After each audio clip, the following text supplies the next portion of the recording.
नमस्कार दोस्तों, स्वागत है आपके अपने YouTube चैनल संस्कृत अड्डा पर।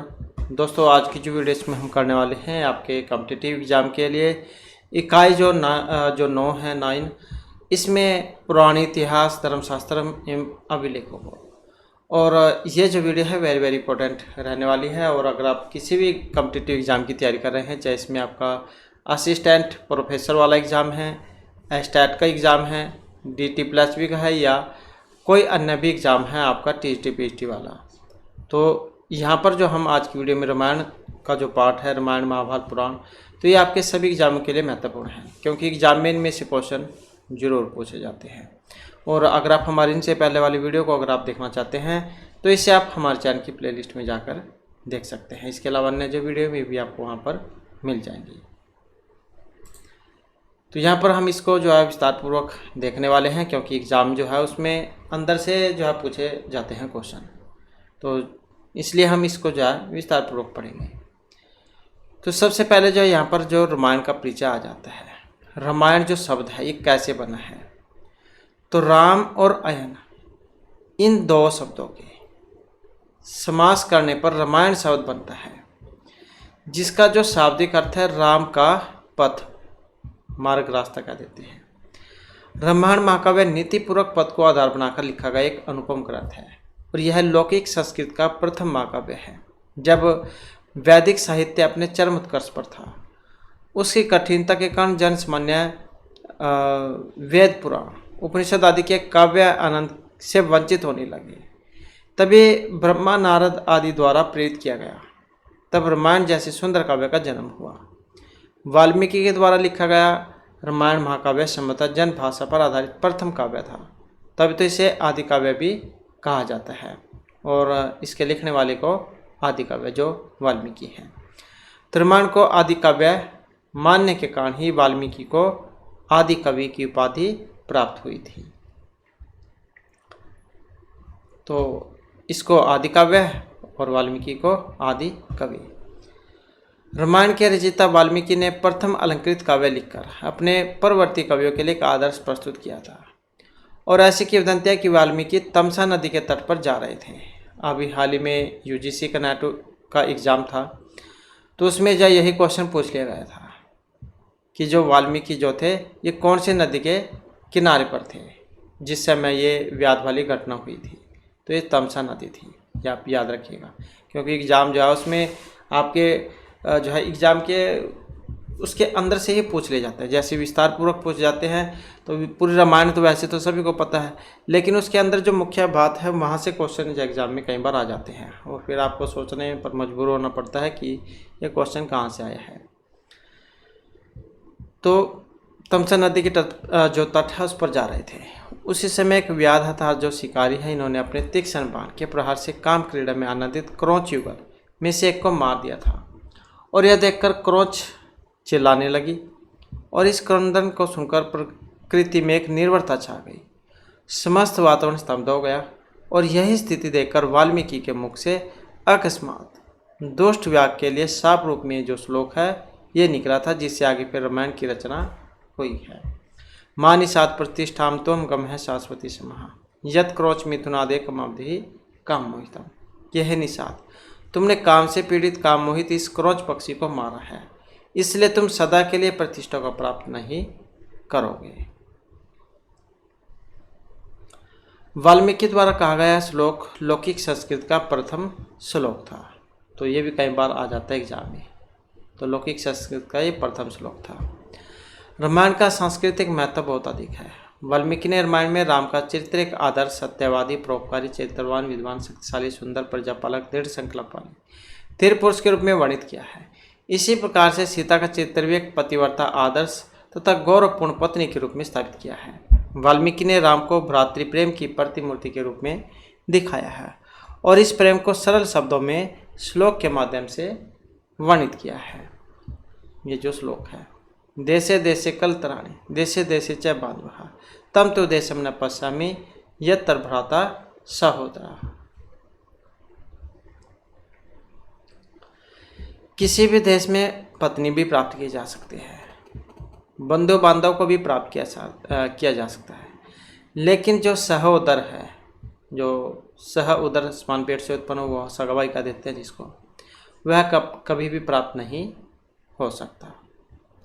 महर्षि वाल्मीकि के द्वारा प्रणीत रामायण महाभारत वर्ष का एक ऐतिहासिक महाकाव्य है। आदिकवि महर्षि वाल्मीकि के द्वारा प्राचीन भारत की सामाजिक अवस्था के काव्यात्मक वर्णन के साथ साथ राम कथा के माध्यम से राम एवं सीता के उदात्त जीवन का चित्रण अत्यंत मर्मस्पर्शी ललित शैली में किया गया है। वाल्मीकि का जो वास्तविक नाम है ये था रत्नाकर। ये भी जो है हरियाणा में जो है टीजीटी की वैकेंसी थी हरियाणा वाली, जिसके अभी कैंडिडेट लगे भी हैं, तो उसमें क्वेश्चन आया हुआ था कि वाल्मीकि जन का वास्तविक नाम क्या था, तो ये रत्नाकर था, पहले डाकू थे। विष्णु पुराण के अनुसार वाल्मीकि भृगवंशी ऋषि थे। आदिकवि वाल्मीकि ने रामायण की रचना की थी। रामायण को आदिकाव्य माना जाता है। लौकिक संस्कृति या लौकिक भाषा में रची हुई पहली कृति होने के कारण इसे काव्य कहा जाता है। वाल्मीकि के द्वारा रचित रामायण में 7 कांड है, 645 सर्ग, 24,000 श्लोक हैं। ये भी क्वेश्चन जो टीजीटी वाली जो भर्ती थी उसमें आया हुआ था। तो कितने सर्ग कांड ये इस प्रकार से आया हुआ था उसमें, तो 7 कांड और 645 सर्ग हैं, 24,000 श्लोक हैं। रामायण में 24,000 श्लोक होने के कारण इसे चतुर्विंशति शास्त्रीय संहिता के नाम से जाना जाता है। और एक जो रस के बारे में भी आता है एग्जाम में, तो करुण रस है इसमें, क्योंकि वाल्मीकि ने रामायण में राम, सीता, हनुमान आदि पात्रों का चित्रण करुणापूर्वक किया है तथा उनका संवाद भी करुण रस से ही युक्त है। वाल्मीकि ने करुण रस प्रधान रामायण में वैदर्भी रीति का प्रयोग किया है। ये भी कई बार आ जाता है एग्जाम में, कौन सी रीति का प्रयोग हुआ है, वैदर्भी का। अनुष्टुप छंद में है, एक एग्जाम में ये छंद भी आया था, इसी शायद में टीजीटी की भर्ती थी, इसी में जा छंद के बारे में भी जा आया हुआ था। तो सबसे पहले जो यहाँ पर ये आ जाता है इसमें बालकांड। तो ये जो कांड है इसमें 77 सर्ग हैं। प्रारंभिक 4 सर्गों में रामायण रचना की पूर्व पीठिका है। इसमें महर्षि नारद जी राम का चरित्र चित्रण वाल्मीकि को सुनाते हैं। राम के चरित्र को सुनकर वाल्मीकि का मन आनंदित होता है। उसके बाद ब्रह्मा जी भी उन्हें रामायण महाकाव्य की रचना करने के लिए प्रोत्साहित करते हैं। कुरु राम कथाम पुण्याम श्लोकबद्धाम मनोरमाम। इसके बाद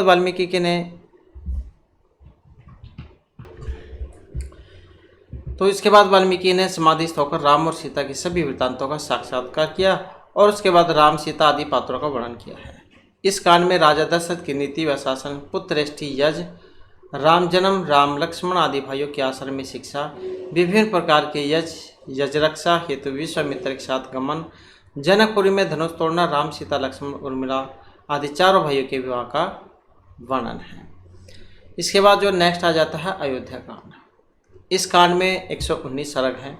ये भी क्वेश्चन जो एग्जाम में कई बार पूछा जाता है कि सर्ग कौन से हैं, कितने सर्ग हैं। 119 हैं इसमें।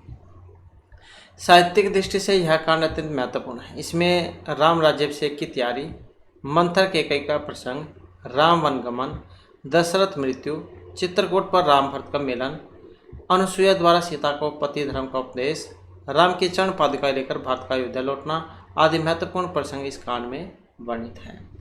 नेक्स्ट जो आ जाता है अरण्य कांड। इसमें है 75 सर्ग। राम के वन में रहने के कारण इसका नाम अरण्य कांड रखा गया। वैसे नहीं आपको पता है तो अरण्य मतलब जंगलों को कह देते हैं, तो ये उसमें गए थे वन में, जंगल में, तो वैसे आप इसको याद रख सकते हैं। इसमें पंचवटी का वर्णन, शूर्पणखा का प्रसंग, मारीचवध, खरदूषण का वध, कबंध, विराध आदि 14,000 राक्षसों का वध, सीता का अपहरण, राम का विलाप, सीता को अशोक वाटिका में रखना, राम का सबरी आश्रम में जाना आदि वर्णित है। नेक्स्ट जो आ जाता है किष्किंधा कांड। इसमें जो है 67 सर्ग हैं। इस कांड में राम ने पंपा सरोवर के अंत में दर्शन किए हैं। इसमें हनुमान के द्वारा सुग्रीव से राम की मित्रता कराना, बाली का राम के द्वारा वध, बाली की पत्नी तारा का विलाप, सीता की खोज, संपाति का सीता के बारे में बताना और सुग्रीव को किष्किंधा का राजा घोषित करना, ये इसमें मुख्य अंश है। नेक्स्ट आ जाता है सुंदरकांड। ये 68 सर्ग है। इसमें वाल्मीकि द्वारा रचित रामायण का सबसे अच्छा, सुंदर व मर्मस्पर्शी कांड है। इसमें हनुमान के द्वारा अनेक बातों को दूरकर अशोक वाटिका में प्रवेश करना, अंतःपुर की स्त्रियों को देखकर चिंतित होना, विभीषण के मन में राम के प्रति भक्तिभाव को देखकर प्रफुल्लित होना, का वर्णन है। इस कांड में हनुमान के द्वारा सीता की खोज, अशोक वाटिका में करना, अशोक वाटिका को उजाड़ना, लंका दहन और राम का संदेश हनुमान के द्वारा सीता को सुनाना आदि महत्वपूर्ण विषय हैं। इसके बाद आ जाता है नेक्स्ट में अग्रकांड या लंका कांड कह देते हैं। तो इसमें है 128 सर्ग। वाल्मीकि द्वारा रचित रामायण का ये सबसे बड़ा सर्ग है। यह भी कई बार आ जाता है एग्जाम में। इस सर्ग को अनेक विद्वानों ने अपने अपने मत अनुसार व्यक्त किया है। कुछ विद्वान तो इसे युद्ध कांड के नाम से तथा कुछ विद्वान लंका कांड के नाम से जानते हैं। इसमें राम और रावण की सेना में घनघोर युद्ध, मेघनाद, कुंभकर्ण, रावण वध, सीता की अग्नि परीक्षा, पुष्पक विमान के द्वारा अयोध्या वापसी, राम का राज्याभिषेक आदि विषयों का समावेश किया गया है। इसके बाद में आ जाता है उत्तरकांड। इसमें है 111 सर्ग। कुछ विद्वान इस कांड को प्रक्षिप्त अर्थात लुप्त मानते हैं और इस कांड में बालकांड के समान ही अनेक इतिहास संबंधी प्रमाणों की भरमार है। इस सर्ग में राम संबंधी प्रमाण कम ही मिलते हैं। इसमें लव कुश जन्म, सीता का पातालोक में जाना, हनुमान के जन्म की कथा का वर्णन, रावण के जन्म का वृतांत, सीता पूर्व जन्म में वेदवती होना, बाली के द्वारा रावण को काख में रखना का प्रसंग, शत्रुघ्न के द्वारा लवणासुर एवं शंभु का वध आदि महत्वपूर्ण विषयों का वर्णन है। करुण रस प्रधान यह महाकाव्य अनुपम माना गया है। तो ये तो कुछ इसके यहाँ पर संस्करण हैं। बम्बई ये तो जो आपके एग्जाम में आते नहीं हैं।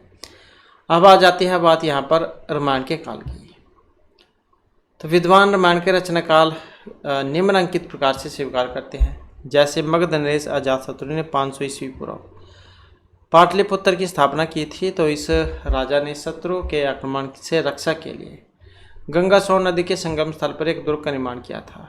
रामायण में गंगा सोन के संगम पर श्री राम गमन का वर्णन है, किंतु दुर्ग का उल्लेख नहीं है। इस प्रसंग से रामायण की रचना 500 ईस्वी पूर्व से पहले ही सिद्ध होती है। रामायण में कौशल नरेश की राजधानी अयोध्या का वर्णन है, परंतु बौद्ध जैन ग्रंथ में यह नगर साकेत के नाम से प्रसिद्ध हुआ है। राम के पुत्र लव अपने राजधानी श्रावस्ती स्थापित की थी और बुद्ध के समय कौशल नरेश श्रावस्ती में ही राज्य करते थे। इसलिए रामायण की रचना बुद्ध से पहले ही हो सकती है। रामायण में विशाल और मिथिला इन दो राज्यों का वर्णन है। बुद्ध के समय में यह दोनों नगर वैशाली राज्य के अंतर्गत ही आते थे। इस प्रमाण से रामायण की रचना बुद्ध के प्राचीन ही सिद्ध होती है। इस प्रकार रामायण की रचना भ्रमण काल के बाद और बौद्ध काल से पहले अर्थात 500 ईस्वी पूर्व मानी गई है। इसलिए रामायण का रचना काल 500 ईस्वी पूर्व से पहले ही स्वीकार करना ठीक रहेगा। नेक्स्ट में आ जाता है रामायणकालीन जो समाज है। रामायणकालीन समाज में परिवार का स्वरूप पितृसत्तात्मक था। जैसे पितृ शुश्रूषा तस्य वचन क्रिया। अयोध्या में पिता की आज्ञा से ही राम बन गए थे। पतिव्रता स्त्रियों में सीता, अनुसुईया, कौशल्या, सुलोचना आदि नाम प्रसिद्ध हुए हैं। जैसे स्त्री नाम आर्यसवा, भावा नाम परम देवतम पते है। शिक्षा का स्वरूप मौखिक था। बालक प्राय गुरुकुल में आचार्य की झोपड़ी में रहकर ही अध्ययन करते थे। राजकुलों के बालकों के लिए अनेक प्रकार की विद्या और कला के साथ सैन्य विद्या का अध्ययन भी अनिवार्य था। वेद विद्या का अध्ययन तो सभी के लिए अति आवश्यक था। उस समय 4 वर्ण आश्रम थे। ये भी एग्जाम में क्वेश्चन आता है, 4 वर्ण आश्रम कौन से हैं? ब्रह्मचर्य, गृहस्थ, वानप्रस्थ और संन्यास। ये इनका क्रम भी आता है एग्जाम में। पहले ब्रह्मचर्य का पालन करना, फिर जब शादी हो जाती है गृहस्थी का, फिर जो वानप्रस्थी होते हैं और सन्यासी। और 16 संस्कार थे। ये भी क्वेश्चन एग्जाम में आता है कई बार। गर्भधान, पुंसवन, सीमंत उन्नयन, जातकर्म, नामकरण, निष्कर्मण, अन्नप्राशन, चूड़ाक्रम, कर्णवेद, उपनयन, वेदारंभ, समावर्तन विवाह, वानप्रस्थ, संन्यास, अंत्येष्टि संस्कार। रामायण में 8 प्रकार के विवाह हैं। ब्रह्मा विवाह, दैव विवाह, आर्ष विवाह, प्रजापति विवाह, आसुर विवाह, गांधर्व विवाह, राक्षस और पैशाच विवाह। तो ये 8 प्रकार के विवाह होते हैं। तो ये सारे के सारे आपके एग्जाम में पहले क्वेश्चन आ चुके हैं। वाल्मीकि, भरद्वाज, विश्वामित्र आदि ऋषियों के आश्रमों में निरंतर यज्ञ, अग्निहोत्र, वेद अध्ययन, युद्ध विद्या आदि का अध्ययन होता था। इस प्रकार रामायण में उल्लिखित अनेक उदाहरणों से स्पष्ट होता है कि भारतीय समाज की स्थिति उन्नत थी। समाज में सभी प्रकार की सुख सुविधाएं उचित अवसर पर प्राप्त होती थी। और यह भी माना जाता है कि रामायणकालीन समाज सभी प्रकार से उन्नत, समृद्ध, आदर्शपूर्ण, सुदृढ़ और सुसंगठित था। इसके बाद आ जाता है प्रवर्ती ग्रंथों के लिए जो प्रेरणा स्रोत हैं। महाकाव्य रामायण को प्रवर्ती काव्य और नाटकों का उपजीव्य स्वीकार किया गया है। इस महाकाव्य को आधार बनाकर कुछ महत्वपूर्ण काव्य और नाटक लिखे गए, तो ये भी वेरी वेरी इंपॉर्टेंट है। जैसे रघुवंश महाकाव्य महर्षि कालिदास के द्वारा रचित है, सेतुबंध प्रवरसेन के द्वारा रचित है, भट्टी काव्य जो भट्टी हुए हैं इनके द्वारा लिखा गया था, और जानकी हरण ये कुमारदास का है, जानकी हरण। रामायण मंजरी क्षेमेंद्र की है। नाटकों की बात करें तो अभिषेक नाटकम, प्रतिमा नाटक ये भास के द्वारा रचित है, इन्होंने 13 नाटक लिखे थे, ये उसमें से है। महावीर चरितम, उत्तराम चरितम भभूति लिखे थे, अनुरागम मुरारी की है, बालरामायणम राजशेखर की है, कुंदमाला दिग्नाग की है, प्रसन्न रागम जयदेव की है, हनुमान नाटकम दामोदर मिश्र इनके द्वारा रचित है। इसके बाद आ जाता है चंपू काव्य, जैसे त्रिविक्रम भट्ट जा उनका नल चंपू है, तो वो होता है गद्य पद्य का मिश्रण होता है चंपू काव्य। तो यहाँ पर रामायण चंपू भोज जो हुए हैं इन्होंने लिखा था, उत्तर चंपू वेंकट अधवरी ने, राम कथा अनंत भट्ट ने, चंपू रामायणम लक्ष्मण भट्ट ने। अन्य रामायण ग्रंथ आध्यात्म रामायणम, अद्भुत रामायणम, अगस्त्य आनंद मयंद्र रामायणम और शुकुंडी रामायणम है। तो बस जाए इतना तो एग्जाम में आता है। इसके बाद आ जाता है रामायण का साहित्यिक महत्व क्या है। रामायण को एक उपजीव्य काव्य माना गया है। इसकी कथा भाषा शैली को आधार बनाकर अनेक प्रसिद्ध महाकाव्यों का वर्णन किया गया है। संस्कृत के अलावा हिंदी, राजस्थानी, मराठी, गुजराती आदि भाषाओं का साहित्य रामायण को आधार बनाकर लिखा गया है। जब पाठक रामायण को पढ़ता है तब ऐसा लगता है मानो रामायण की सुंदर, ललित, प्रभावपूर्ण, परिष्कृत भाषा पाठक को रसावर्णों की अतल गहराइयों में ले जाती है तथा प्रसंग अनुकूल भाव का संयोजन, रस अनुरूप भाषा शैली का प्रयोग, माधुर्य गुण से ओतप्रोत पाठक के ध्यान को कहीं और जाने नहीं देती। आदिकाव्य वाल्मीकि के द्वारा रचित रामायण संस्कृत वाङ्मय का अनुपम रत्न है, का क्षेत्र में विलक्षण साहित्य का महत्व है। इसके बाद है रामायण में रस, छंद और अलंकार। तो सबसे पहले जो यहाँ पर रस आ जाता है, क्रोचवध की क्रूरता पूर्ण घट रस से अद्भुत रामायण ग्रंथ में क्रूण रस की प्रधानता है। जो इस श्लोक जो है, मानिषाद प्रतिष्ठान तुम गम है शाश्वती सीमा यत क्रोच मिथुनाद एकम अवधि काम है। तो रामायण में यथास्थान पर सभी रसों का प्रयोग किया गया है, जिसकी अभिव्यक्ति दिखाई देती है। विपलम श्रृंगार रस की अधिकता है, रामायण ही करुण रस है। अब आ जाता है छंद, वेरी वेरी इंपॉर्टेंट है। तो आदिकवि जो है वाल्मीकि के मुख से अनुष्टुप छंद निकला था, जिसकी प्रधानता रामायण में दिखाई देती है। तो ये रामायण जो है ये अनुष्टुप छंद में है, ये भी क्वेश्चन जो है ये आया हुआ था। सर्ग के अंत में उपजाति, भुजंग, प्रियातम, पुष्पिताग्रा ये छंद भी प्राप्त होते हैं। बस ये इतना ज़्यादातर एग्जाम में पूछा गया अभी तक। तो इसके बाद आ जाता है अलंकार। रामायण में अनुप्रास, उपमा, रूपक, उत्प्रेक्षा, अर्थान्यास अलंकारों का प्रयोग हुआ है। वहंती, वर्षंती, नदंती, भांति, ध्यांति, नृत्यंती, समासरवंती, नथः गणः मत गजः वनान्तः प्रिय विहीनः सिकिनः प्लवंगः। भाव अर्थात काव्य सुंदर की दृष्टि से भाषा सरल स्याजो मान है। रामायण में पंच संधि का प्रयोग हुआ है। 5 संधि कौन कौन सी होती है? मुख, प्रतिमुख, गर्भ, विमर्श और निर्वह। ये कल वाली जो वीडियो थी उसमें भी हमने इनका क्वेश्चन किया था, जिसमें कार्य की अवस्था, ये पंचायत कृतियाँ, ये संधियाँ, ये सारे जो उसमें किए थे। तो वो वाली वीडियो अगर आपने नहीं देखी है तो कल वाली वीडियो थी वे, तो इसे आप हमारे चैनल की प्लेलिस्ट में जाकर देख सकते हैं, या फिर इस वीडियो के अंत में भी आपको वीडियो मिल जाएगी, या फिर जो आई बटन है उस पर भी मिल जाएगी। तो इस प्रकार रघुवंश, जानकी हरणम, उत्तरामचरितम आदि ग्रंथों के उपजीव्य रामायण के साहित्यिक महत्व और काव्य की विशेषताओं को स्वयं ही सिद्ध करते हैं। अब आ जाता है रामायण में आख्यानों की बात। आदिकाव्य रामायण में रामकथा के अतिरिक्त मूल कथाओं से संबंधित कुछ प्रसंगवश आख्यान उपलब्ध हैं।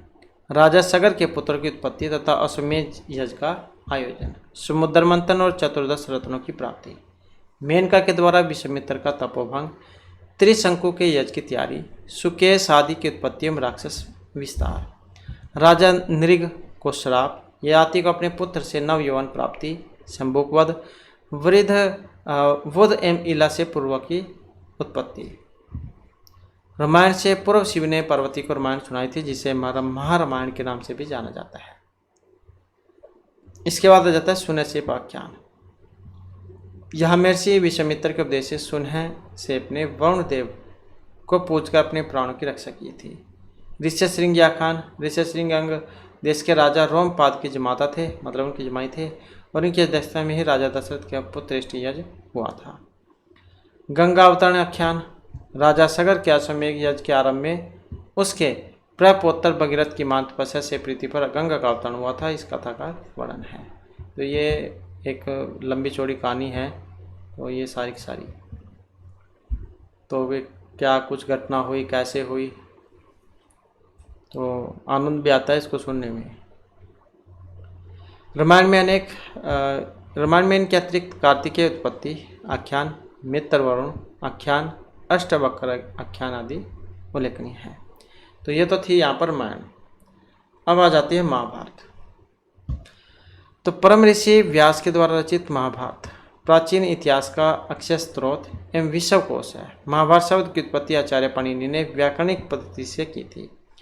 पाणिनि के अनुसार भारत शब्द में महान शब्द लगाने पर महाभारत शब्द बनता है। विद्वानों ने इसका अनेक प्रकार से अर्थ लिया है। भारतम यद उद्धारा यस्मिन युद्धे तद भारतम, कि जिस युद्ध को भरतवंशी योद्धा लड़े हों वह भारत कहलाया, क्योंकि यह भारत के महान युद्ध था, इसलिए महाभारत कहलाया। स्वयं महाभारत में यह भी लिखा हुआ है। तो जो श्लोक है इसके माध्यम से बतलाया गया है। चतुर्मह सरहस्यभ्यो वेदेभ्यो हे अधिकम यदः तथा प्रभृति लोकेस्मिन् महाभारतम उच्यते। महत्वे च गुरुत्वे च गृह्यमाणः यत अधिकम। महत्वाच्य भारतवाच्य है महाभारतम उच्यते। निरुक्तमस्य या वेद है सर्व अपि परम उच्यते। चारों वेद उपनिषदों में भार और महत्व की दृष्टि से महाभारत अत्यधिक महत्वपूर्ण है, इसलिए काव्य महाभारत कहलाया। जो इसकी निरुक्ति को जानता है वह संसार के समस्त पापों से मुक्त हो जाता है। महाभारत प्राचीन भारत का सबसे बड़ा महाकाव्य है। धार्मिक ग्रंथ भी है। इसमें उस समय का इतिहास लगभग 1,11,000 श्लोकों में लिखा हुआ है। 1 लाख से अधिक श्लोक होने के कारण इस महाकाव्य को सतशास्त्री संहिता के नाम से जाना जाता है। विशाल काव्य होने के कारण इसे 5वां वेद भी कहा जाता है। महाभारत हिंदुओं का प्रमुख काव्य ग्रंथ है जो स्मृति के इतिहास वर्ग में आता है। कभी कभी इसे केवल भारत कहा जाता है। यह काव्य ग्रंथ भारत का अनुपम धार्मिक, पौराणिक, ऐतिहासिक और दार्शनिक ग्रंथ है। विश्व का सबसे लंबा यह साहित्यिक ग्रंथ महाकाव्य हिंदू धर्म के मुख्यतम ग्रंथों में से है। इस ग्रंथ को हिंदू धर्म में पंचम वेद भी कहा गया है। यद्यपि इसे साहित्य की सबसे अनुपम कृतियों में एक माना जाता है, किंतु आज भी यह ग्रंथ प्रत्येक भारतीय के लिए अनुकरणीय स्रोत है। यह कृति प्राचीन भारत के इतिहास की गाथा है। इसी में हिंदू धर्म के जो पवित्र ग्रंथ भगवद गीता सन्निहित है। पूरे भारत में लगभग 1,11,000 श्लोक जो यूनानी काव्यों इलियड और ओडिसी में परिणाम में 10 गुना अधिक है, किंतु हिंदू मान्यता और पौराणिक संदर्भों एवं स्वयं महाभारत के अनुसार इस काव्य का जो रचनाकार है वेद व्यास, इनको ही मानते हैं। इस काव्य के रचयिता वेद व्यास जी ने अपने काव्य में वेद, वेदांग, उपनिषदों के गुह्यतम रहस्यों का निरूपण किया है। इसके अतिरिक्त इस काव्य में न्याय, शिक्षा, चिकित्सा, ज्योतिष, युद्ध नीति, योग शास्त्र, अर्थशास्त्र, वास्तु, शिल्प शास्त्र, काम शास्त्र, खगोल विद्या, धर्म का भी विस्तार पूर्वक वर्णन हुआ है। प्राचीन समय में इस काव्य ग्रंथ को ऋषि मुनि के द्वारा मौखिक याद रखा जाता था, लेकिन बाद में इतने बड़े काव्य को याद रखना कठिन हो गया। फिर इसके बाद इसको जो है पांडुलिपियों में लिखा गया और समय निकलने के बाद ये आधुनिक महाभारत के रूप में जनसामान्य के बीच आ गया। इन संपूर्ण तथ्यों से ये माना जा सकता है कि महाभारत निश्चित तौर पर ज्योतिषीय तिथियों, भाषा विश्लेषण, विदेशी सूत्रों एवं पुरातत्व प्रमाणों से मेल खाती है, परंतु आधुनिक संस्करण की रचना 600 से 200 ईस्वी पूर्व हुई होगी। अधिकतर अन्य वैदिक साहित्यों के समान ही यह महाकाव्य भी पहले वाचिक परंपरा के द्वारा हम तक पीढ़ी दर पीढ़ी पहुंचा और बाद में छपाई की कला के विकसित होने से पहले इसकी और भी संस्करण हो गई। महाभारत की लोकप्रियता भारत, नेपाल, इंडोनेशिया, श्रीलंका, जावा द्वीप, थाईलैंड, तिब्बत, म्यांमार आदि देशों में है और विद्वानों के द्वारा महाभारत का मूल तत्व और आधार कौरवों और पांडवों के मध्य का आपसी संघर्ष है। तो ये दोनों भाई थे, ये ताऊ चाचो कह सकते हैं आप एक तरीके से। तो इनके बीच का ही ये युद्ध था, अपने ज़मीन, अपने घर बार कारोबार उसको लेकर। इसके बाद आ जाता है महाभारत का काल। महर्षि व्यासजैन के द्वारा विरचित महाभारत को 5वां वेद कहा गया है। यह महाकाव्य जय, भारत और महाभारत इनके रूप में विकसित हुआ है। जब पहले जय था तो इसमें थोड़े श्लोक थे, फिर भारत हो गए 24,000 हो गए, फिर महाभारत हो गए 1,00,000 हो गए। तो इस प्रकार से महाभारत बना था। ये 18 पर्वों में है। यह महाकाव्य कुरु राजवंश का इतिहास, धर्म, अर्थ, काम, मोक्ष चारों पुरुषार्थों से युक्त आज भी जनसामान्य को उचित मार्गदर्शन देने के लिए प्रस्तुत है। धर्मशास्त्र, अर्थ, राजनीति आदि विद्याओं से युक्त यह ग्रंथ विश्वकोश कहा जाता है। इसका रचना काल 400 ईस्वी पूर्व निर्धारित किया गया है। महाभारत का कथानक भी वाल्मीकि के द्वारा विरचित रामायण के समान परवर्ती कवियों और लेखकों के लिए पर्याप्त प्रेरणादायक है। वेदव्यास जी को महाभारत की रचना करने में 3 साल लगे थे। यह भी क्वेश्चन यहाँ पर महत्वपूर्ण हो जाता है। इसका कारण हो सकता है कि उस समय लेखन लिपि इतनी विकसित नहीं थी। सर्वप्रथम वेदव्यास के द्वारा रचित 1,00,000 श्लोक और 100 पर्वों का जय महाकाव्य, जो बाद में महाभारत के रूप में प्रसिद्ध हुआ, इसका संभावित रचना काल 1000 ईस्वी पूर्व माना गया है। दूसरी बार वेदव्यास जी के कहने पर उनके शिष्य वैशंपायन के द्वारा पुनः इसी जय महाकाव्य को जन्मेजय के यज्ञ समारोह में ऋषि मुनियों को सुनाया गया। तब यही वार्ता भारत के रूप में जानी गई। संभावित रचना काल 3000 ईस्वी पूर्व माना गया है। तीसरी बार फिर से वैशंपायन और ऋषि मुनियों की सी वार्ता के रूप में कही गई महाभारत को सूत जी द्वारा 18 पर्वों में सुव्यवस्थित करके समस्त ऋषि मुनियों को सुनाया गया। इसका संभावित रचना काल 2000 ईस्वी पूर्व माना गया। तो महाभारत में लिखा गया है कि कुरुक्षेत्र के युद्ध के कुछ दिनों के बाद व्यास जी ने महाभारत की रचना की थी। क्योंकि कुरुक्षेत्र का युद्ध भारत की पारंपरिक रूप से 31 ईस्वी पूर्व माना गया है, इसलिए संभावित रचना समय दिया गया है। अधिकतर पाश्चात्य विद्वान महाभारत को 1000 ईस्वी पूर्व लिखा मानते हैं और कुरुक्षेत्र युद्ध को 1400 से 100 ईस्वी पूर्व। परंतु महाभारत में दी गई ज्योतिषीय गणनाओं भी 3100 ईस्वी पूर्व की ओर ही संकेत करती हैं।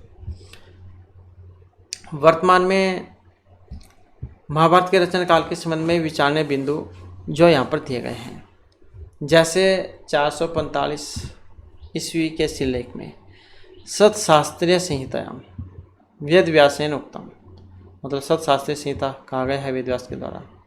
महाभारत के 1,00,000 से अधिक श्लोक होने के कारण वेदव्यास ने सतशास्त्रीय संहिता कहा है। इस प्रकार यह महाभारत में निर्देश प्राप्त हुए हैं। कनिष्क के सभा पंडित श्री अशोक ने वज्र सूची हरिवंश महाभारत में इस पद्य का उदाहरण दिया है। अशोक घोष किनके समय के थे? कनिष्क के। यह भी क्वेश्चन एग्जाम में आता है, किनके सभा पंडित थे अशोक घोष? कनिष्क के। तो इसी प्रकार आशोलाय ने गृहसूत्र में विष्णु सहस्त्र नाम को उल्लेख किया है। इन दोनों ग्रंथों का जो स्थिति काल है तो ये ईस्वी पूर्व 4वीं शताब्दी माना गया है, इसलिए महाभारत की मूल रचना इनसे पहले की प्रतीत होती है। बुद्ध से पूर्व ही महाभारत की रचना निश्चित है, इसलिए महाभारत का रचना काल 400 ईस्वी पूर्व ही मानना न्याय संगत रहेगा। इसके बाद आ जाता है महाभारतकालीन जो समाज है। महाभारत भारत की तत्कालीन धार्मिक, सामाजिक और राजनीतिक क्रिया तथा मानवीय परंपराओं को उपस्थित करती थी। सामाजिक जीवन के वर्ण व्यवस्था की दृष्टि से प्रमुख 4 वर्ग किए गए हैं: ब्राह्मण, क्षत्रिय, वैश्य और शूद्र। इन 4 वर्गों को अलग अलग कामों में निर्धारित किया गया था। जैसे प्राचीन जो समय था सबके काम बंटे हुए थे, तो एक दूसरे का काम वे नहीं कर सकते थे। जैसे जब ब्राह्मण जो थे, ब्राह्मण, इनके लिए यज्ञ, अध्ययन, दान आदि ये काम निश्चित किए गए थे, इनका काम बस इतना ही था। वैश्य जो थे उनके लिए कृषि कार्य, पशुपालन, वाणिज्य, ये काम इनके लिए निर्धारित किए गए थे। शूद्र के लिए ब्राह्मण, क्षत्रिय और वैश्य, इन तीनों की सेवा कर जीव का उपार्जन करना ये निश्चित किए गए थे। और जैसे एक क्षत्रिय जो थे इनका काम युद्ध लड़ने को उकरा था। तो समय महाभारत कालीन समय में 4 आश्रम थे: ब्रह्मचर्य, गृहस्थ, वानप्रस्थ और संन्यास आश्रम। ये भी एग्जाम में क्वेश्चन आता है। 4 आश्रम: ब्रह्मचर्य, गृहस्थ, वानप्रस्थ और संन्यास आश्रम, जैसे कि हमने उससे पहले भी पढ़ा था। ये इन 4 आश्रमों के नियम और इसमें रहने के लिए उम्र और समय भी निर्धारित किए गए थे। जैसे आज के समय में कह देते हैं कि जो प्री नर्सरी जाओ उसमें 3 या 4 साल से पहले नहीं जा सकते, ये इतनी छोटी उम्र का बच्चा नहीं उसमें जा अपना एडमिशन ले सकता। तो इसी प्रकार से जाए यहाँ पर प्राचीन जो समय था उसमें भी कुछ नियम जाए बनाए हुए थे। तो तत्कालीन समाज में 16 संस्कार थे जिन्हें मानना अनिवार्य था और इसमें 8 प्रकार के विवाह भी प्रचलित थे। बहुपत्नी प्रथा भी प्रचलित थी। इस प्रथा में राजा या सामान्यजन एक से अधिक पत्नी रख सकता था। उनके लिए विवाह संबंधी कोई नियम निर्धारित नहीं किए गए थे। इस प्रकार समाज में स्त्रियों की स्थिति शोभनीय नहीं थी। पुत्री के जन्म लेने पर लोगों की प्रसन्नता नहीं होती थी। पुरुष अनेक विवाह कर सकते थे। सती प्रथा भी प्रचलित थी। तत्कालीन समाज में गंधारी, कुंती, द्रौपदी, सुभद्रा, सत्यभामा आदि नारियों का दायित्व उनके अधिकार के अनुसार था। उनसे सिद्ध होता है कि स्त्रियों की स्थिति एक जैसी नहीं थी। माता पिता और गुरुओं का स्थान पूजनीय था। भीष्म की पितृभक्ति, एकलव्य अर्जुन की गुरु भक्ति सुप्रसिद्ध थी। विद्यार्थी गुरुकुलों में जाकर पढ़ते थे। उस समय अनुवीक्षिकी, वार्ता, दंड नीति, आयुर्वेद आदि की शिक्षा दी जाती थी। त्रि चान्वीक्षिकी, चय वार्ता, चय भर्तृषभ। महाभारत काल में प्राय समाज का वातावरण प्रदूषण युक्त एवं विशेषतः राज परिवारों में अनैतिकपूर्ण व्यवस्था स्थापित थी। धर्म का उदात्त रूप विद्यमान नहीं था। धर्म के स्थान पर स्वार्थ प्राणता का विस्तार हुआ था। जैसे द्रौपदी के चिरहरण होने पर भी सभी सभासद दुर्योधन के भय से मौन रहकर चुप बैठे हुए थे। जैसे आज के समय में कह देते हैं जिसकी लाठी है उसकी भैंस, जिसके पास पावर होते हैं, जो छोटा व्यक्ति है उसके सामने कुछ नहीं कर सकता। महाभारत काल की सामाजिक परिस्थितियां वर्ण आश्रम व्यवस्था के जरिए तय होती थी। इस व्यवस्था के 4 वर्ण बने जो बाद में भयानक जाति प्रथा में तब्दील हो गए, जैसे कि आज का समय है जो आज भी जारी है। ब्राह्मण, क्षत्रिय, वैश्य और शूद्र। इन चारों वर्णों को अलग अलग काम दिए गए। ब्राह्मणों के जिम्मे शिक्षा, धर्म और आध्यात्मिक प्रक्रिया होती थी। ब्राह्मणों को सबसे ऊपर माना जाता था क्योंकि वे इस दुनिया से परे की चीज़ों से जुड़े होते थे। क्षत्रिय शक्तिशाली होते थे क्योंकि सैन्य बल और समाज की ताकत दोनों उन्हें हासिल थी। वैश्य चालाकी से काम निकलवाते थे क्योंकि उनके पास धन होता था। शूद्रों को आमतौर पर दबाया कुचला जाता था, लेकिन उनके पास संख्या बल था। उनकी संख्या बहुत ज़्यादा थी। कभी कभार वे हिंसा पर भी उतार आ जाते थे और सभी को नीचा दिखाते थे, लेकिन आमतौर पर वे दलित ही होते थे, जैसे कि आज के टाइम में हो रहा है। समाज के चारों वर्गों के लिए धर्म की स्थापना की गई। धर्म के आधार पर ही तय होता था कि चारों वर्णों के कार्य व नियम क्या क्या होंगे। महाभारत काल में एक महान संत हुए हैं जिन्हें महर्षि पराशर के नाम से जाना जाता है। वे समाज को उन्नति के पथ पर लाने के लिए आजीवन प्रयासरत रहे। उन्होंने समाज में फैली बुराइयों को भी दूर करने का प्रयास किया। वह इसे परम ज्ञानी और सिद्ध पुरुष थे कि उन्होंने ब्रह्म तेज की स्थापना के लिए अनेक साधकों को साथ में लेकर सैकड़ों आश्रमों की नींव रखी थी। महाभारत काल में सैकड़ों राज्य और अनेक राजा थे, जिनके कुछ बड़े तो कुछ छोटे राज्य थे। कुछ राजा सभ्य और अत्याचारी भी थे, जिनके आचरणों से समाज किसी न किसी रूप में प्रताड़ित रहता था। तो इसलिए स्पष्ट होता है कि महाभारतकालीन समाज में अस्थिरता, मनुष्य में बौद्धिक पदार्थों के प्रति इच्छा, अहम भाव, प्रदर्शन की प्रबल उत्कंठा और स्नेहहीनता की भावना पूर्णतः विकसित हुई थी। अब आ जाते हैं यहाँ पर जो प्रवर्ती ग्रंथ है उनके लिए क्या प्रेरणा स्रोत है।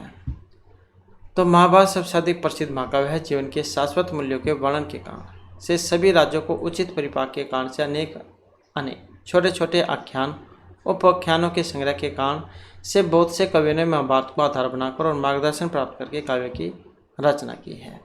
जैसे एग्जाम में क्वेश्चन भी आता है महाकाव्य पर मतलब जो रामायण है, रामायण पर आधारित कौन से हैं और महाभारत पर आधारित कौन से काव्य लिखे गए हैं। तो ऐसे क्वेश्चन एग्जाम में आता है। शिशुपालवधम है जैसे माघ के द्वारा रचित है। नैषधीयचरितम है श्रीहर्ष के द्वारा रचित है। किरातार्जुनीय में भारत के द्वारा रचित है।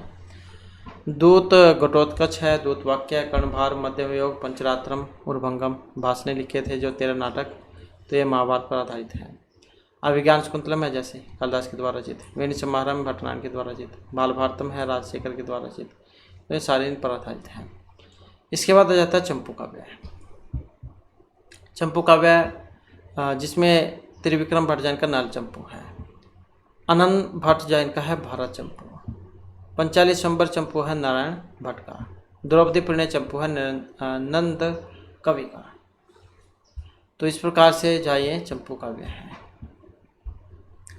नेक्स्ट में आ जाता है महाभारत का जो साहित्यिक महत्व है। अब महाभारत क्या है कि अनुपम साहित्य ग्रंथ है, तो इसलिए इसका जो विलक्षण साहित्य महत्व है, जैसे गुण और रीति की बात करें तो पहले भी जैसे क्वेश्चन आया था ये, तो काव्य जैसे शास्त्रीय दृष्टि से महाभारत में पंचाली रीति है। शब्दार्थियों समय गुम्फे पंचाली रीति इच्छते। यह ग्रंथ ओज प्रसाद माधुर्य आदि सभी काव्य गुणों से परिपूर्ण है। तो ये लाइन कई बार एग्जाम में आ जाती है। शब्दार्थियों समय गुम्फे रीति इच्छते, मतलब कौन सी रीति के बारे में है ये, तो ये पंचाली रीति के बारे में है। रस की बात करें तो महाभारत में वह शांत रस है, फिर भी भीष्म द्रोण कर्ण शल्य आदि की बातों से वीर रस की धारा प्रवाहित होती है। तो मुख्य रूप में शांत है और बाद में गौण रूप में वीर रस है। दोनों आ जाए एग्जाम में तो दोनों ठीक करने हैं, नहीं तो अगर उसमें दोनों भी दिए हो गए तब भी आपने पहले वाला शांत रस ही ठीक करके आना है। वैसे तो एक ही देखने को मिलेगा, लेकिन अगर दोनों भी आ जाए तो शांत रस आपने करना है। इसके बाद अलंकार है। महाभारत में शब्द अलंकारों में मुख्य रूप से अनुप्रास, अर्थ अलंकारों में उपमा, रूपक, उत्प्रेक्षा, अंतन्यास अलंकार ये रहेंगे। भीम भीम प्राकरण में है। अशोक है, शोक नाशन है। इसके बाद आ जाता है जो छंद है। महाभारत में अधिकांशतः अनुष्टुप छंद का प्रयोग हुआ है, लेकिन कहीं कहीं गद्य भाग भी दिखा देता है। तो अनुष्टुप छंद के अतिरिक्त अन्य छंदों का भी प्रयोग हुआ है। अलंकृत ही शुभ ही शब्द छंदावृत विविधाई। इसके बाद आ जाता है भाषा शैली। महाभारत की संवादात्मक शैली भाषा गंभीर और प्रभाव उत्पादक है। मुहूर्त जरितम ही श्रेण्य च धूमायतम चिरम, इसलिए महाकाव्य विश्व साहित्य में अनुपम माना गया है। अब आ जाता है जो यहाँ पर इसका और भी ज़्यादा महत्वपूर्ण भाग है, आख्यान। तो जैसे इसमें क्रोध विनीता उपाख्यान है, आदि पर्व से है ये। जैसे महाभारत पर्व में है 18 पर्व हैं, तो सबसे पहला ही पर्व है आदि पर्व। तो इसमें से लिया गया है, इसमें दक्ष प्रजापति, कर्दो विनीता इन दोनों कन्याओं का विवाह महर्षि कश्यप के साथ होने का वर्णन तथा गरुड़ और नागों की उत्पत्ति का वर्णन है। शकुंतला उपाख्यान जो यह अभिज्ञान शकुंतलम है, आदि पर्व से लिया गया है। ये भी दुष्यंत और शकुंतला की प्रेम कथा का वर्णन है। आख्यान कालिदास के द्वारा रचित अभिज्ञान शकुंतलम का उपजीव्य है। इसके बाद जाता है युयोत्सु उपाख्यान, ये भी आदि पर्व से लिया गया है। ये याद की यौवन प्राप्ति की कथा इसमें उपनिबद्ध है। शिशुपाल आख्यान ये सभा पर्व से लिया गया है, इसमें शिशुपाल की वध की कथा है। मत्स्य उपाख्यानम ये वन पर्व से लिया गया है। प्रलयावस्था में मछली के द्वारा मनु की रक्षा का वर्णन है। सतपथ ब्राह्मण में भी यही कथा प्राप्त होती है। नल उपाख्यान ये वन पर्व से है। नल और दमयंती की प्रेम कथा इसमें दिखाई गई है। श्रीहर्ष के द्वारा रचित नैसचरितम और त्रिविक्रम के द्वारा रचित नल चंपोख्यान आदि महाभारत को आधार बनाकर किए गए हैं। इसके बाद आ जाता है शिवी उपाख्यान, वन पर्व, और इस आख्यान में महाराज शिवी शयन से कपोत की रक्षा करते हैं। तो यह है शिवी उपाख्यान, वन पर्व से है। रामोपाख्यानम वन पर्व से, इसमें वाल्मीकि रामायण का सार संक्षेप में वर्णन है। सावित्री उपाख्यानम वन पर्व से संबंधित है। इस आख्यान में सावित्री और सत्यव्रत की प्रणय कथा का वर्णन और इन दोनों की कथा पतिव्रत धर्म का आदर्श उपस्थित करती है।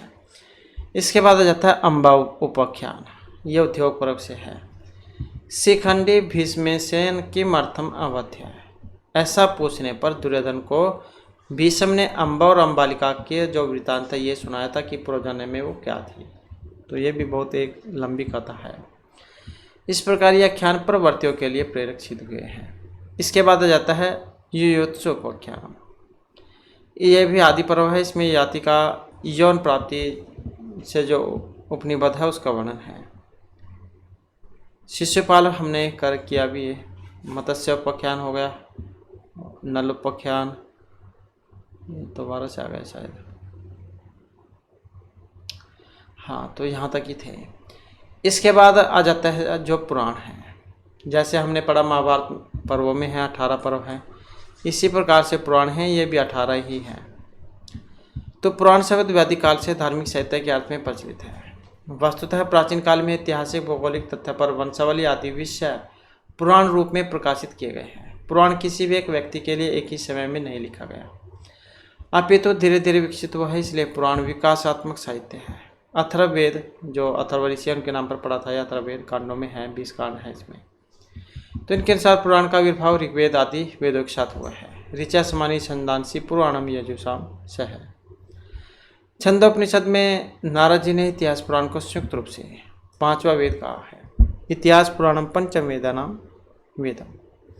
महाभारत में शतपथ पुराण में भी पुराण को वेद कहा गया है। वेदस्य अर्थस्य विस्तार इतिहास पुराण अभ्याम करणीय, अर्थात वेदों के अर्थ का विस्तार करने के लिए इतिहास को पुराणों के माध्यम से कहना चाहिए। वस्तुतः वेदों की क्लिष्टता को मनोरंजक विधि के द्वारा जानने के लिए 4 विधि पूर्वक साहित्य को विकसित किया गया: इतिहास, पुराण, गाथा और नाराशंसी। इसमें पुराण शब्द का प्रयोग पूरा तात्विक विवरण के लिए किया गया है। पुराणों के रचयिता वेदव्यास को ही माना जाता है और इनके बारे में फिर आगे यहाँ पर बतलाया गया है। जैसे प्राचीन आख्यान है, पुराण आख्यानम पुराणम, यासकृत निरुक्त के अनुसार पुरा नवम भवति इति पुराणम। वायु पुराण के अनुसार पुरा परंपराम व्यक्ति पुराणम एतेन वा वही स्मृतम। पद्म पुराण के अनुसार पुरार्थेषु आन्यति इति पुराणम। वायु पुराण के अनुसार पुरा काल की यथार्थ घटना पुराण कही जाती है, यस्मात् पुरा हन्ति। भाष्यकार रसायन के अनुसार जगत उत्पत्ति के विकास का क्रमवाचक साहित्य ही पुराण है। तो इस प्रकार से अलग अलग जो विद्वान हुए हैं इन्होंने अपने अनुसार इसके बारे में बतलाया है। अब आ जाते हैं यहाँ पर इसका काल। पुराण क्या है कि विकासशील साहित्य है। वैदिक युग के समाप्ति काल में पुराण रचना क्रम आरंभ हुआ। व्यास ने प्रारंभ में अपने शिष्य लोभहर्षण को पुराण विषय का आदि ज्ञान दिया था। तो ये भी क्वेश्चन कई बार आ जाता है एग्जाम में कि व्यास ने शुरू में जो ये ज्ञान जो था किसको दिया था। तो व्यास ने प्रारंभ में अपने शिष्य लोभहर्षण इनको पुराण विषय का आदि ज्ञान दिया था, जिससे विषय परंपरा ने निरंतर विकास प्राप्त किया। शिष्य परंपरा में मूल गुरु के प्रति सम्मान प्रकट करते हुए अतिरिक्त सामग्री का संयोजन किया गया, इसलिए प्राप्त सभी पुराण व्यास नाम से प्रसिद्ध है। पुराणों का आरंभ काल 600 ईस्वी पूर्व निश्चित किया गया है। 500 ईस्वी पूर्व तक इसका पूर्ण विकास हो गया था। पुराणों की संख्या कितनी? 18 हैं। कौन कौन से जो यहाँ पर इसमें बतलाए गए हैं? मत्स्य पुराण, मार्कंडेय पुराण, भविष्य पुराण, भागवत पुराण, ब्रह्म पुराण, ब्रह्मवैवर्त पुराण, ब्रह्मांड पुराण, विष्णु पुराण, वराह पुराण, वामन पुराण, वायु पुराण, अग्नि पुराण, नारद पुराण, पद्म पुराण, लिंग पुराण, गरुड़ पुराण, क्रम पुराण, स्कंद पुराण। तो ये इस प्रकार से 18 हैं। पुराणों का विभाजन हिंदू धर्म के प्रमुख आराध्य देव ब्रह्मा, विष्णु, महेश के आधार पर सात्विक, तामसिक और राजस के रूप में हुआ है। तो ये एग्जाम में पुराण वाला क्वेश्चन आता है कि कौन सा पुराण है, कौन सा महापुराण है, कौन सा है इनमें से कौन सा नहीं है। तो इस प्रकार से जाए क्वेश्चन आता है। तो यहाँ पर जो पुराण है इनके बारे में बतलाया गया है। जैसे सात्विक पुराण, इसमें विष्णु, भागवत पुराण, नारद पुराण, गरुड़ पुराण, वराह और पद्म पुराण ये वाले आ जाते हैं। तमस पुराण की बात करें तो इसमें मत्स्य पुराण, कुर्म पुराण, वायु पुराण, लिंग पुराण, अग्नि पुराण, स्कंद पुराण ये वाले आ जाते हैं। राजस पुराण की बात करें तो इसमें ब्रह्मांड पुराण, ब्रह्मवैवर्त पुराण ये वाले आ जाएंगे, जिसमें ब्रह्म पुराण, मार्कंडेय पुराण, वामन पुराण और भविष्य पुराण आ जाते हैं। इसके बाद प्रमुख 18 पुराणों का जो वर्णन है वो यहाँ पर दिया गया है। जैसे विष्णु पुराण है, इसमें विष्णु पुराण के प्रवक्ता पराशर और श्रोता मैत्री हैं। एकमात्र इसी पुराण में समग्र प्राचीन लक्षण घटित होते हैं। मौर्य जो राजा इनकी वंशावली इसमें बतलाई गई है। प्रमाणिक प्राचीन पुराण है और इस पुराण में 6 खंड और 126 अध्याय हैं। तो ये भी क्वेश्चन आ जाता है कई बार एग्जाम में। विष्णु पुराण में कितने खंड है, कितने अध्याय हैं? 6 खंड और 126 अध्याय। भागवत पुराण ये भी विख्यात और वैष्णव प्रिय पुराण है। तो इसमें भी विद्वानों की योग्यता के बारे में बताया गया है। विद्यावताम भागवते परीक्षा। इस पुराण में 12 स्कंद हैं, 335 अध्याय हैं, 18,000 श्लोक हैं। इसमें 10वें स्कंद में कृष्ण लीला का वर्णन है। यहाँ पर कपिल मुनि ने गौतम को विष्णु का अवतार माना है। नेक्स्ट में आ जाता है अग्नि पुराण। इस पुराण में तत्कालिक विद्या का संकलन प्राप्त होता है। इसमें काव्यशास्त्र, व्याकरण, ज्योतिष, आयुर्वेद, कोश, नाट्य विद्या आदि विषयों का वर्णन है। भारतीय विधान अग्नि पुराण को भारतीय ज्ञान का कोश भी कहते हैं। अग्ने ही पुराणे अस्मिन् सर्व विद्या प्रदर्शिता। नेक्स्ट में आ जाता है मत्स्य पुराण। यह ऐतिहासिकता की दृष्टि से महत्वपूर्ण पुराण है। इस पुराण में अंध राजाओं की प्रामाणिकता की वंशावली मिलती है। मार्कंडेय पुराण, इस पुराण में इंद्र, सूर्य, अग्नि देव की मुख्य देवता के रूप में स्वीकार किया गया है। इस पुराण में सप्तशती प्राप्त है जो आज भी धार्मिक दृष्टि से प्रसिद्ध है। भविष्य पुराण की बात करें तो इस पुराण में भावी घटनाओं और राजाओं का विवरण है। अवक्रेत महोदय ने इस पुराण को साहित्यिक प्रपंच कहा है। इसके बाद आ जाता है ब्रह्मांड पुराण। इस पुराण में तीर्थों के महत्व और आख्यान का संग्रह है। अध्यात्म रामायण इस पुराण का अंश मानी गई है। इस पुराण में नचिकेता की कथा को विकृत करके नचिकेता उपाख्यान के रूप में प्रस्तुत किया गया है। नेक्स्ट में आ जाता है ब्रह्म वैवर्त पुराण। इस पुराण में संपूर्ण सृष्टि के ब्रह्मा से उत्पन्न माना गया है, इसलिए इसका नाम ब्रह्मा वैवर्त माना गया है। इसके बाद है ब्रह्मा पुराण। ऐसा माना जाता है कि ब्रह्मा पुराण प्रथम पुराण रचना है। इस पुराण में सूर्य, शिव आदि शब्दों का प्रयोग किया गया है। वामन पुराण विष्णु के वामन अवतार से यह ग्रंथ आरंभ होता है। विष्णु के अवतार के साथ शिव परिवार से संबंधित आख्यानों का वर्णन है। नेक्स्ट में आ जाता है वराह पुराण। इस पुराण में मुख्यतः विष्णु के वराह अवतार का वर्णन है। इस पुराण में कठोपनिषद के नचिकेता उपाख्यान का वर्णन है। इस पुराण में 218 अध्याय और 24,000 पद्य हैं। नेक्स्ट में आ जाता है वायु पुराण। वायु पुराण को शिव पुराण भी कहा गया है, किंतु कुछ विद्वान दोनों को अलग अलग मानते हैं। नारद पुराण, इसमें वैष्णव धर्म से संबंधित उत्सव पर्वों का वर्णन है। पद्म पुराण विशालकाय पुराण है। इसमें 55,000 श्लोकों का वर्णन है और इस समय इसमें 48,000 श्लोक जो प्राप्त हैं। कालिदास ने रघुवंश अभिज्ञान शाकुंतलम की कथा को इसी पुराण से लिया गया है। तो ये भी क्वेश्चन आ जाता है कई बार। लिंग पुराण की बात करें तो इसमें शिवलिंग पूजन की महानता का वर्णन कराते हुए शिव के 18 अवतारों के बारे में बतलाया गया है। इसके बाद आ जाता है गरुड़ पुराण। इस पुराण में पुराण के 5 लक्षणों में से एक भी प्राप्त नहीं होता। सार्ध, तर्पण, तीर्थ, ज्योतिष आदि विविध विषयों का समावेश किया गया है। कुरुम पुराण की बात करें तो इसमें 4 संहिता है, ब्रह्मी, भागवती, शौरी और वैष्णवी। इस समय ब्रह्मी ही मिलती है। इस पुराण में ईश्वर गीता, व्यास गीता प्राप्त होती है। स्कंद पुराण का दूसरा नाम है आश्रित पुराण। इस पुराण में ब्रह्म गीता, सुत गीता ये प्राप्त होती हैं। आगे इसमें सबसे वेरी इंपॉर्टेंट महत्वपूर्ण है पुराणों के लक्षण। तो पुराणों के लक्षणों के संदर्भ में विष्णु पुराण में पुराण के जो 5 लक्षण हैं ये बतलाए गए हैं। कौन कौन से ये आपके एग्जाम जो है इसमें पूछे भी जाते हैं। सर्ग है प्रतिसर्ग च वंश है मनो अंतराणी च वंश अंचरितम चाहे पुराणम 5 लक्षण। तो पुराणों के जो यहाँ पर 5 लक्षण हैं, एग्जाम में पूछा जाता है कि कौन से पुराणों के 5 लक्षणों में है नहीं है, तो बहुत सारे क्वेश्चन इसमें पूछे जाते हैं। सर्ग, प्रतिसर्ग, वंश, मनोत्राणी, वंश अंचरितम, तो ये 5 माने गए हैं। आगे इन्हीं के बारे में बतलाया गया है। सबसे पहले जैसे सर्ग आ जाता है, मूल प्रकृति के त्रिगुण विक्षोभ से संसार के विविध पदार्थों की उत्पत्ति ही सर्ग सृष्टि कही जाती है। मूल प्रकृति के त्रिगुण विक्षोभ से संसार के विविध पदार्थों की उत्पत्ति सर्ग सृष्टि कही गई है। प्रतिसर्ग की बात करें तो सृष्टि का प्रलय और पुनः सृष्टि के प्रादुर्भाव को प्रतिसर्ग के नाम से जाना जाता है। नेक्स्ट में आ जाता है वंश। देवताओं ऋषियों के कुल परंपरा ही वंश के नाम से जानी जाती है। वंश से वैसे भी समझ सकते हैं आप, वंशावली जैसे दादा परदादा इस प्रकार से जो चल रही है। मनवंतरम हो गए जैसे मनुपुत्र, देवता, इंद्र, ऋषि, भगवान का अंश अवतार आदि की घटनाओं का वर्णन मनवंतर कहा जाता है। वर्तमान में कितने हैं? 14 मनवंतर हैं। वंश संचरितम विभिन्न वंश से उत्पन्न महर्षि और राजर्षि का चरित्र वर्णन, वंश परंपरा वर्णन वंश संचरितम कहा गया है। इसी प्रकार सर्ग आदि 5 विषयों का विवेचन ही पुराणों में प्रमुख रूप से माना गया है। तो जैसे कि हमने महाभारत पढ़ा उसमें 18 पर्व थे, पुराण पढ़े उसमें 18 पर्व थे, 18 पुराण थे। इसी प्रकार से उपपुराण हैं वो भी 18 ही होते हैं। पुराणों की संख्या के विषय में मतभेद नहीं, सभी विद्वानों ने पुराणों को 18 ही माना है। यह श्लोक पुराणों के नाम के लिए दिया गया है।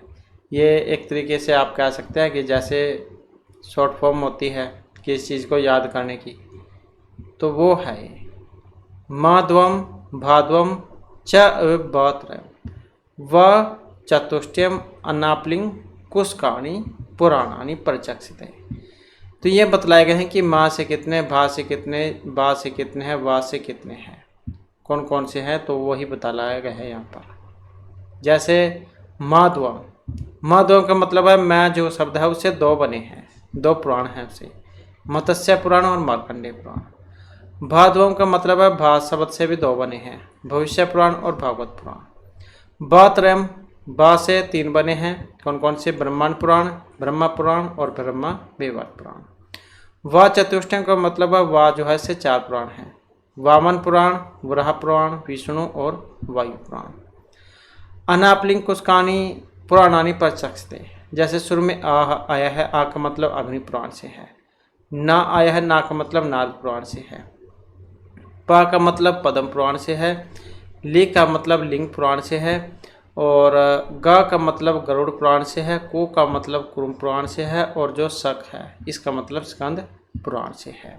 तो इस प्रकार से था ये। इसे आप एक ही लाइन को आप याद रख सकते हैं, बाकी और कुछ याद भी चाप के ना हो। माध्वम भाद्वम च एव बात्र व चतुष्टयम अनापलिंग पुष्काणी पुराणानि परिचक्षते। इसके बाद आ जाता है यहाँ पर पुराणों के अतिरिक्त जो हमने अभी पढ़ा, तो ये 18 उपपुराण हैं। सनत कुमार, नारसिंह, सकंद, शिवधर्म, आश्चर्य, नारदीय, कपिल, वामन, ओशनस, ब्रह्मांड, वारुण, कालिका, महेश्वर, शाम, सौर, पराशर, मारीच और भार्गव। तो इस प्रकार से ये आए हैं। इसके बाद आ जाता है पौराणिक सृष्टि विज्ञान सरल। पुराणों में जैसे 5 लक्षण ही मुख्य लक्षण कहे गए हैं। पुराणों में सृष्टि विद्या का वर्णन किया गया है, और पौराणिक सृष्टि विज्ञान में संख्या दर्शन के द्वारा निर्दिष्ट सृष्टि विद्या विशेष रूप से दिखाई देती है। संख्या का प्रभाव पुराणों में विशेष रूप से दिखाई देता है। पुराणों में वर्णित सृष्टि तत्वों को महाभारत और मनुष्य स्मृति के वर्णन के बाद किया गया है। ऐसा कहा जाता है कि पुराणकालीन संख्या का दर्शन ही ईश्वर का दर्शन है। संख्या में सृष्टि, विकास और प्रधान पुरुष, इन दोनों तत्वों का पारस्परिक प्रभाव का और संयोग का परिणत फल है। संख्या में दोनों ही तत्व नित्य हैं, परंतु पुराण में दोनों ही विष्णु के रूप में माने गए, इसलिए इन दोनों की उत्पत्ति विष्णु के अस्तित्व से मानी गई है। विष्णु पुराण में स्पष्ट कहा गया है कि विष्णु के परम स्वरूप से प्रधान पुरुष 2 रूपों से उत्पन्न हुए थे। भगवान विष्णु काल शक्ति के द्वारा ही विश्व की सृष्टि तथा प्रलय करते हैं। काल तो स्वयं ही अनादि अनंत और न विशेष है। पुराण में 9 प्रकार की सृष्टि का वर्णन प्राप्त होता है। पद्म पुराण की सृष्टि खंड के 3रे अध्याय में 76 अध्याय और 81 अध्याय तक पद्म पुराण वर्णन प्राप्त होता है, जो 3 पदों में है, प्राकृत, वैकृत और प्राकृत वैकृत सर्ग में। जो प्राकृत सर्ग इनकी संख्या 3, वैकृत की संख्या 5 और प्राकृत वैकृत संख्या 1 ही है। इन सर्गों की सम्मिलित संख्या 9 है। महान तत्वों का सर्ग ब्रह्मांड को प्रथम सर्ग कहा जाता है। ब्रह्मांड सर्ग में सृष्टि की सबसे पहले तत्वों का आविर्भाव होता है, उसके बाद 5 तन्मात्राएं उत्पन्न होती हैं। इस प्रकार इसमें समस्त तत्वों का विवेचन किया गया है। विष्णु पुराण के अनुसार अविद्या सर्ग ब्रह्मा के अंतर्गत है, दूसरा भूत सर्ग, तीसरा तन्मात्रा सर्ग है। इन तीनों को प्राकृत सर्ग कहते हैं। पद्म पुराण और विष्णु पुराण के अनुसार सृष्टि के 9 विभाग पुराणों में प्राप्त होते हैं, किंतु श्रीमद् भागवत के 3रे स्कंद के 10वें अध्याय के अनुसार सृष्टि विभाग में कुछ विलक्षणता है, जो यहाँ पर दी गई है। जैसे वैकृत सर्ग महान, अहंकार, भूतानी, इंद्रियाणी और देव। प्राकृत सर्ग इसमें जो मुख्य है वृक्ष, त्रियक और मनुष्य है। प्राकृत वैकृत सर्ग इनकी संख्या 1 ही है, जिसमें तम आ जाता है। तो ये सब मिलकर 9 सृष्टि होते हैं। प्राकृत और विकृत दोनों के मिश्रण से निर्मित कुमार सर्ग की यदि गणना की जाए तो सृष्टि वेदों की संख्या 10 हो जाती है। तो इस प्रकार से जो हमारे यहाँ पर ये रामायण, महाभारत और पुराण से संबंधित महत्वपूर्ण क्वेश्चन थे। नेक्स्ट वीडियो इसमें हम नया जो भाग है, नया पार्ट, उसको शुरू करेंगे। और दोस्तों हमारे साथ अंत बनाने के लिए धन्यवाद।